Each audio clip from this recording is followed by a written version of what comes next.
BDI ka reaguar ndaj rebalancit të buxhetit për vitin 2026.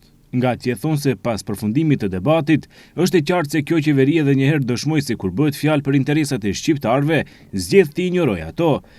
Deputeti i BDI-s Ilir Hasani tha se amendamentet e BDI-s ishin të bazuara në nevojat reale të qytetarëve dhe synonin më shumë investime në shëndetësi, arsim, infrastrukturë dhe zhvillim të barabartë rajonal. Grupi parlamentar zgjodhi dhe paraqiti një sër amendamentesh serioze të argumentuara dhe të bazuara në nevojat reale të qytetarëve.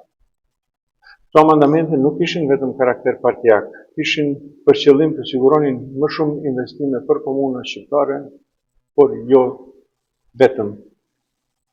Dhe me më shumë jetë për zhvillim rajonal, mbështetje për shëndetësinë, për arsimin, për infrastrukturën dhe kishin për qëllim një shpërndarje të drejtë të buxhetit. Megjithatë, asnjë nga këto amendamente tona nuk u pranua.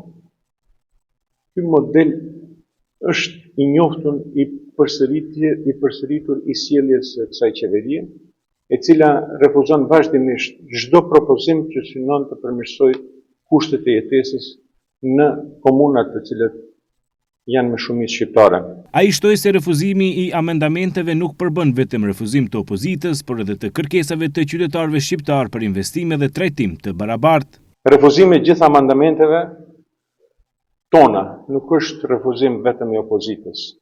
Është refuzim i kërkesave dhe nevojave për 10.000 qytetarë shqiptar që presin investime, zhvillim dhe trajtim të barabartë. Kjo formë politik bërjes nuk është vetëm majorizim.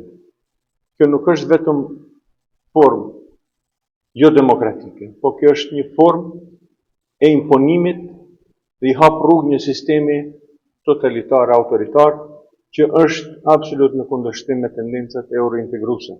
Sipas deputetit të BDI-s, buxheti i shtetit duhet të shërbejë si instrument për zhvillim të barabartë dhe jo për favorizim politik, ndërsa paralajmëroi se partia do të vazhdojë të kërkojë investime dhe trajtim të barabartë për të gjitha komunat shqiptare.